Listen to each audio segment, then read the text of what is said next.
I have a question for you. Sure. What problems do you think women face?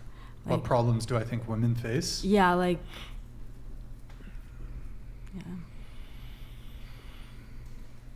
I mean, I don't really,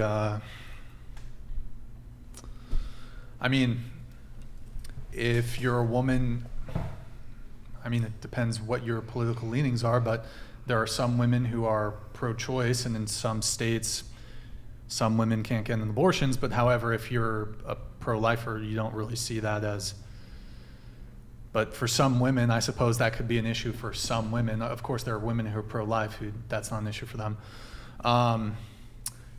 In some regions, you can't go topless. I'm all for free the titty movement. I'm all about free the titty. So that is one way women, that is one, honestly, that's the only right that men have that women don't, I think, in this country. It's to show your titties. Is men can go topless. It is true, men can go topless, women can't. That shit is unfair. And I'm all for it. Y'all can So you don't think free the fucking titty. So you don't think women have any real issues? Well, I do. Okay. So when we're talking about from like a rights perspective, I think we have equality. I can't think of any right that men have that women don't. Now, on a societal level, there's probably, yes, there are probably things that women face that men don't, and vice versa. But typically when we're talking about women's rights, like I'm talking about rights, like we're talking about rights. So I think, do men and women face specifically gendered issues? Yes. But there's this whole trope of, I'm fighting for women's rights. Which ones? It's not clear to me that men have any rights that women don't at this point. I guess the pro-choice, pro-life thing, I think some women can argue, that a man is deciding what they can do with their body. Not really. Well, men can't get pregnant, so I feel like that's not really a realistic, because men can't get pregnant, it's not clear to me. Men don't, you could actually make a very compelling argument that men are disadvantaged on the reproductive rights front because men have absolutely zero reproductive rights.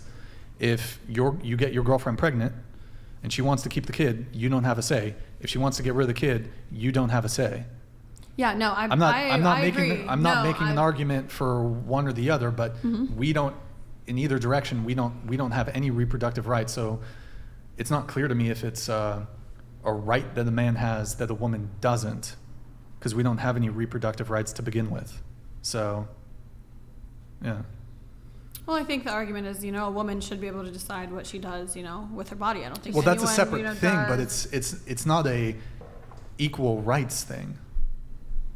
I mean, it's not an equal I don't think rights. because I guess it means rights to bodily autonomy, like just. Well, men have a different bodily autonomy. I don't think that's something claim. you compare. I think it's just something that's like women just don't have that ability to make that choice. Well, depending on your state. Depending on your state. But men also we can make the argument that men actually have a stronger bodily autonomy argument when it comes to military conscription. Yeah, that's the whole topic of that. Men have it different, women have it different. Right. But I would say that the difference is that, of course, there are women who get assaulted, but most abortions, it's like consensual sex, didn't mean to get pregnant. So you chose to have sex, whereas men, their bodily autonomy argument is the state, the government, coming in and saying, okay, you're drafted, we're shipping you to the Middle East, who knows what's going to fucking happen with this current war there. I don't think you should compare, though. Do you know what I'm saying? What do you mean? I don't think we should compare. We don't have to compare. Oh, I thought you. No, I just. Well, thought we could. I think. I just thought that you just said that men have. Well, we're talking about bodily autonomy, and women or feminists might say, well, men don't have a bodily autonomy concern, but we actually do when it comes to forced military conscription. Oh, also, here. Again, bodily autonomy, most men in this country are circumcised upon birth without consent. So, that's another bodily autonomy argument. And so,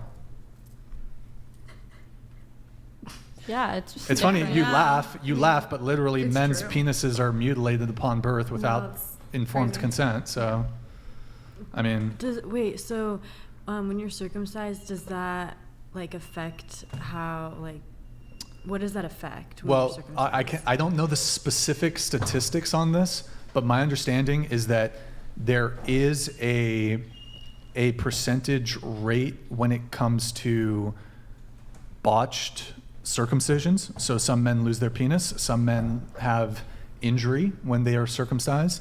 I don't think it's certainly not the majority, but there are certainly botched circumcisions. I think for a greater portion of men, they might lose some pleasure or sensitivity that they otherwise would have during sexual activity. But then it also just comes down to choice. I think, and it's probably to some degree, I think it could inflict some sort of trauma because, I mean, you're inflicting physical pain on the newborn. We don't know what kind of mental trauma that might impact on the child. Maybe there's none. I don't know. I don't know if they've done studies on it, but I don't think we should be mutilating newborns. So, and I don't think there's actually a very strong claim to this like hygiene thing. I think there's plenty of men who live in other countries who are not circumcised, who can observe good hygiene when it comes to their parts. So that's another bodily autonomy component. So yeah, I mean, you guys laugh, but like literally, if you think about it, newborn males are getting their genitals mutilated upon birth. So You wouldn't circumcise your son? no, I would not. Mm-hmm.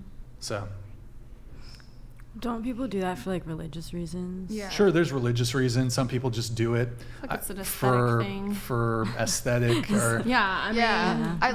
there's yeah. no real benefits like that really come sure, from but I don't think circumcision. it's there. But I just don't think the pros outweigh the cons. So yeah, I don't know. Yeah, so I'm trying to remember where we were going. Oh, bodily autonomy. Yeah, I mean, hot take. I would say that forced military conscription is worse than Roe v. Wade being repealed. I just don't think we should compare. Because it's like, I'm not a man, you're not a woman. Do you know what I mean? You're like, it's. Well, I mean, regardless of our I gender feel like or sex, I think. I feel like it's just hard to compare two different things that are just like on opposite ends. Well, I mean, I suppose you can make some comparisons because it is a bodily autonomy thing. So, yeah, I think forced military conscription is a worse infliction upon men than the current state of abortion rights in this country. Without making a statement on abortion rights, I just think, like, this is something you're forced to do, whereas, like, again, yes, there are some women who are SA'd, but most women who get abortions, it was from perfectly consensual sex. So the difference is that the state, the government, can come in, force you to go to war, but nobody's forcing you to have sex. That's your opinion. It's not my opinion, it's No, like that- fact. Okay. You think it's my opinion that... I'm saying it's your opinion that you think that. Oh, that I think it's a Yeah. greater, that forced military conscription is a greater grievance than abortion rights. Yeah, that's your opinion. Well, do you disagree? Do you think one is more I important just than don't the think other? that there should be like a comparison. That's personally how I see it. Because I think that once you start comparing it, then it's just like, Well, I think you can make comparisons. you can make comparisons, but when you see value, like what's worth, like then I think that the subject, I don't know. I just think But that's the subject- whole concept of male privilege, female privilege, and that's pretty much the bedrock of feminism. We as women have been disadvantaged in comparison to men. We desire equal treatment in comparison to men. And I'll tell you this, there's not feminists that are fighting for equalization of military conscription. And you might say, well, we haven't had the draft in a long time. I'll tell you this, when it comes to the Vietnam War, there are men that would be alive today that aren't because of forced military conscription. And there are men alive today that were conscripted in the military that have PTSD, who have lost limbs because they went to Vietnam and they saw horrific things, or they got a fucking shell in their head or whatever.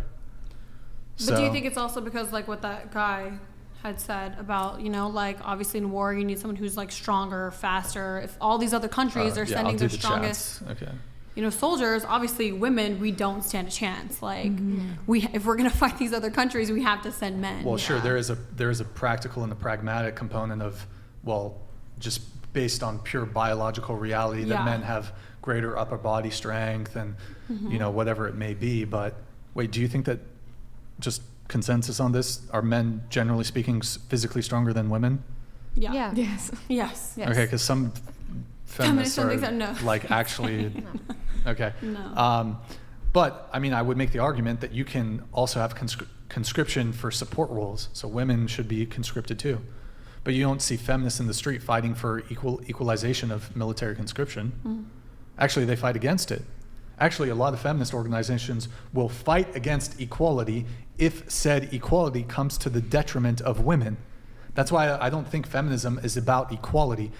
I think in the most generous, if I can paint feminism in the most good light, it is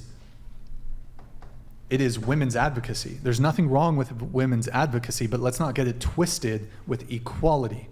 So my thing with feminism is feminists will fight for equality only if women benefit from said equality. If said equality would come to the detriment of women, feminists will not fight for it. Military conscription, a lot of like custody things, feminist organizations will push against it. Reformation of alimony laws, feminist organizations push against it. In Florida, there was a law to equalize custody of children. I think it was the National Organization for Women, which was one of the leading women's and feminist organizations in this country. In Florida, they campaigned against the bill to equalize shared custody. So again, feminists will fight against equality if that equality could in some way conceivably come to the detriment of women. So I don't really think feminism is about equality. I think it's about women's advocacy in the most generous light. Triggered? A little triggered? No. Not triggered? No. No, I mean, No. yeah. I'm not. I'm happy to, if you guys want to rebuke me or I disagree. think what that's you're fine. saying is valid, and I know a lot of people in this room probably don't agree, but what you're saying is valid. I think I saw what's that one movie about like the feminist movement? Is it The Red Pill? I don't know. I don't know if it's necessarily called The Red Pill, but it does, you know, kind of speak on like, you know, alimony and like child support and how like there really is a war on men. And I don't agree with all of it, but I do, I do see, you know, your point of view with that. I'll say this. There are no feminists when World War III starts. A lot of you guys I can see want that. equal rights. Once Equal World War- rights, equal fights. No, I'm kidding. Anyways, but yes. I mean, like, look at Ukraine. All the women could leave the country. All the men had to stay from the age of 18 to, I think, 60 or 65. You, as a man, could not leave the country. If you're a woman, you could leave. That's why, you know, it's so crazy. Oh, feminism this, feminism that. When it fucking comes down to it, when it comes down to the fight, when it comes down to Russia invading your country, there's no feminists anymore.